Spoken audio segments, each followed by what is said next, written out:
Assalamualaikum warahmatullahi wabarakatuh. My name is Mariam Jana. I'm from English Literature from University Islam Sultan Agung Semarang. I want presentation about English consonant. One definition. Uh, Consonant have three characteristics. One, articulatory. Two, acoustically. Three, functionally. Two, three dimension of consonant. 1. Place of articulation. 2. Manner of articulation. 3. State of the vocal cords. Place of articulation. Place of articulation that English use are 1. Bilabial.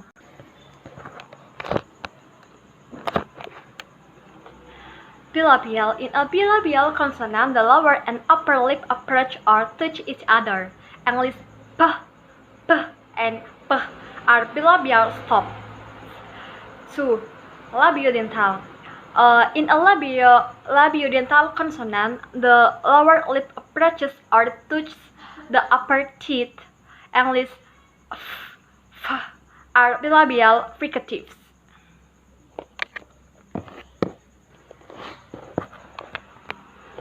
3. Teethal. In a dental consonant, the tip or blade of the tongue approaches or touches the upper teeth. English s and are dental fricatives. There are actually a couple of different ways of forming these sounds. The tongue tip can approach the back of the upper teeth, and the blade of the tongue can touch the bottom of the upper teeth.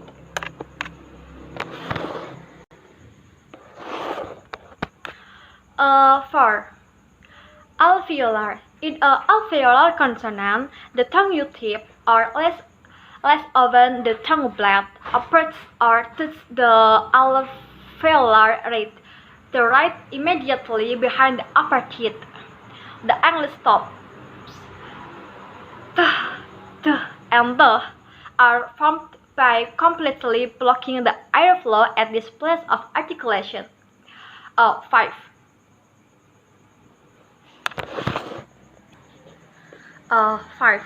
Post-alveolar. 6. Retrophalanx. 7. Palatal. 8. Velar. And 9. Glottal.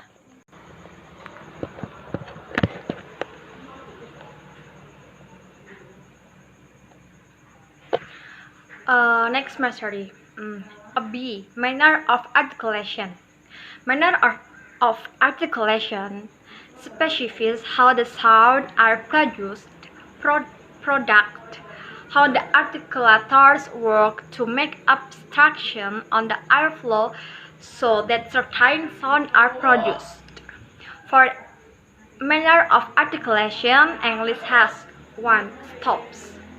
A stop consonant completely cuts off the airflow through the mouth. In the consonant t, d, and d, the tongue tip touches the alveolar ridge and cuts off the airflow at the point.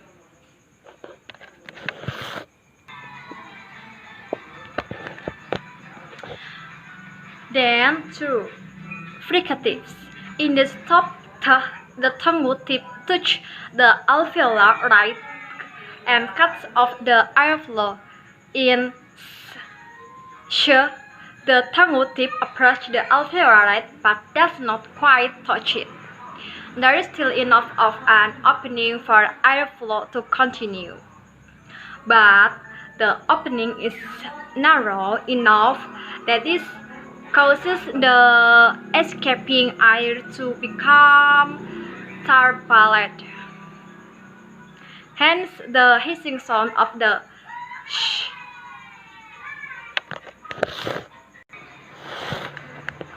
Next,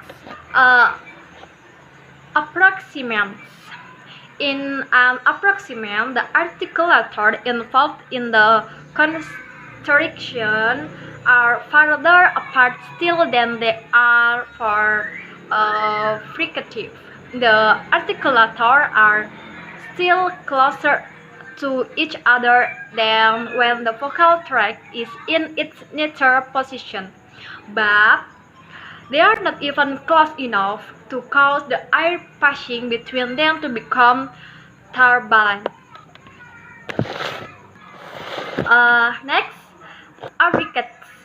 An abricate is a single sound composed of a stop portion and a fricative portion. In English, the airflow is first interrupted by a stop which is very similar to t, tongue made a bit farther back. Like this laterals. Pay attention to what you are doing with your tongue when you the first consonant of left. Your tongue tip is touching your alveolar right, or perhaps your upper teeth. But this does not make a stop. Air is still following during and because the side of your tongue has dropped down and left on opening. Some people drop down the right side of their tongue during and others drop down the left. A few drop down by both sides.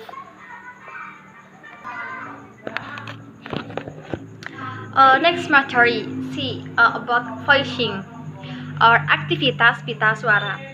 The vocal folds may be held against each other, adjust the right tension so that the air flowing past them from the lungs will cause them to vibrate against each other. We call this process voicing. Sounds which are made with vocal fold vibration are said to be voiced. Sounds made without vocal fold vibration are said to be voiceless. There are several pairs of sound in English which differ only in voicing. That is, the two sounds have identical place and manner of articulation, but one has vocal fold vibration and the other does. The of thing and the of they are one such pair. The other are voiceless p, voiced p, voiceless t, voiced d, voiceless k, voiced k, and etc.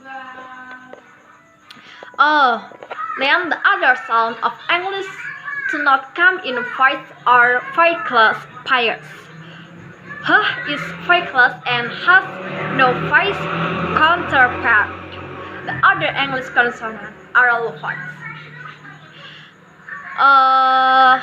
This does not mean that it is physically impossible to say a sound that is exactly like, for example, L, except without vocal fold vibration. It is simply that English has chosen not to use such sound in its set of distinctive sounds.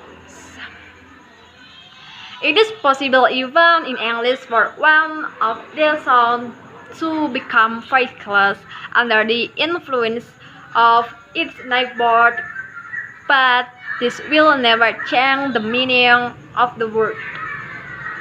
Thank you. It is my presentation. Thank you and thank you very much for your